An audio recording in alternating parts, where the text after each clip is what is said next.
دوستو مولانا رومی بازار سے گزر رہے تھے کہ مولانا صاحب کے سامنے کریانے کی ایک دکان تھی۔ ایک درمیانی عمر کی عورت دکان پر کھڑی تھی اور دکاندار پیار سے اس خاتون کو دیکھ رہا تھا۔ وہ جس چیز کی طرف اشارہ کرتی دکاندار ہاتھ سے اسے بوری سے وہ چیز نکالنے لگتا اور اس وقت تک وہ چیز تھیلے میں ڈالتا جب تک خاتون کی انگلی کسی دوسری بوری کی طرف نہ چلی جاتی اور دکاندار دوسری بوری سے بھی اندھا دھند چیزیں نکال کر تھیلے میں ڈالنے لگتا۔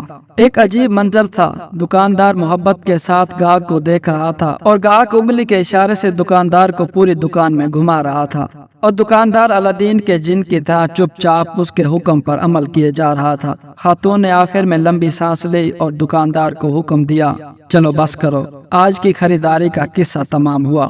دکاندار نے چھوٹی چھوٹی تھیلیوں کے منہ بند کیے، یہ تھیلیاں بڑی بوری میں ڈالی، بوری کندھے پر رکھی اور خاتون سے بولا، چلو زبیدہ، یہ سامان تمہارے گھر چھوڑاتا ہوں۔ خاتون نے خفگی سے گردن ہلائی اور پوچھا، کتنا حساب ہوا؟ دکاندار نے جواب دیا، زبیدہ، عشق میں حساب نہیں ہوتا۔ خاتون نے غصے سے اس کی طرف دیکھا، واپس مڑی اور گھر کی طرف چل پڑی۔ دکاندار بھی بوری اٹھا کر چپ چاپ اس کے پیچھے چل پڑا۔ مولانا صاحب یہ منظر دیکھ رہے تھے۔ دکاندار خاتون کے ساتھ چلا گیا تو مولانا صاحب دکان کے تھڑے پر بیٹھ گئے اور شاگرد گلی میں کھڑے ہو گئے۔ دکاندار تھوڑی دیر بعد واپس آیا۔ مولانا صاحب نے دکاندار کو قریب بلایا اور پوچھا، یہ خاتون کون تھی؟ دکاندار نے ادب سے ہاتھ چومے اور بولا، جناب، یہ فلاں امیر خاندان کی نوکرانی ہے۔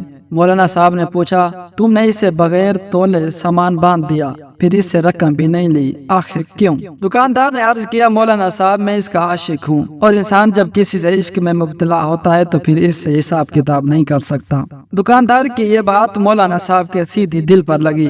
وہ چکرائے اور بے ہوش ہو کر گر پڑے۔ شاگرد دوڑے آئے، مولانا صاحب کو اٹھایا، ان کے چہرے پر پانی چھڑکا، ان کی ہتھیلیاں اور پاؤں رگڑے۔ مولانا صاحب نے بڑی مشکل سے آنکھیں کھولیں۔ دکاندار گھبرایا ہوا تھا۔ وہ مولانا صاحب پر جھکا اور ادب سے عرض کیا، جناب، اگر مجھ سے کوئی غلطی ہوئی ہو تو معافی چاہتا ہوں۔ مولانا صاحب نے فرمایا، تم میرے محسن ہو، میرے مرشد ہو، کیونکہ تم نے مجھے آج زندگی میں عشق کا سب سے بڑا سبق سکھایا ہے۔ دکاندار نے حیرت سے پوچھا، جناب، وہ کیسے؟ مولانا صاحب نے فرمایا، میں نے جانا تم ایک عورت کے عشق میں مبتلا ہو کر حساب سے بیگانہ ہو، جبکہ میں اللہ کی تسبیح بھی گن گن کر کرتا ہوں، نفل بھی گن گن کر پڑھتا ہوں اور قرآن مجید کی تلاوت بھی اوراق گن گن کر کرتا ہوں، لیکن اس کے باوجود اللہ تعالیٰ سے عشق کا دعویٰ کرتا ہوں۔ تم کتنے سچے اور میں کس قدر جھوٹا عاشق ہوں۔ مولانا صاحب وہاں سے اٹھے، اپنی درگاہ میں واپس آئے اور اپنے استاد حضرت شمس تبریز کے ساتھ مل کر عشق کے 40 اصول لکھے۔ ان اصول میں ایک اصول بے حساب اطاعت بھی تھا۔ یہ مولانا صاحب مولانا روم تھے اور یہ پوری زندگی اپنے شاگردوں کو بتاتے رہے کہ اللہ تعالیٰ نے ہمیں نعمتیں دیتے ہوئے حساب نہیں کیا، چنانچہ تم بھی اس کا شکر ادا کرتے ہوئے حساب نہ کیا کرو۔ اپنی ہر سانس کی تار اللہ کے شکر سے جوڑ کر رکھو، اس کا ذکر کرتے رہو اور وقت کا حساب نہ کرو، انشاءاللہ وہ بھی تم سے حساب نہیں مانگے گا۔ اور دوستو، یہی عشق حقیقی ہے۔ جب یہ عشق ہو جائے تو پھر کسی اور عشق کی گنجائش نہیں رہتی۔ اللہ حافظ۔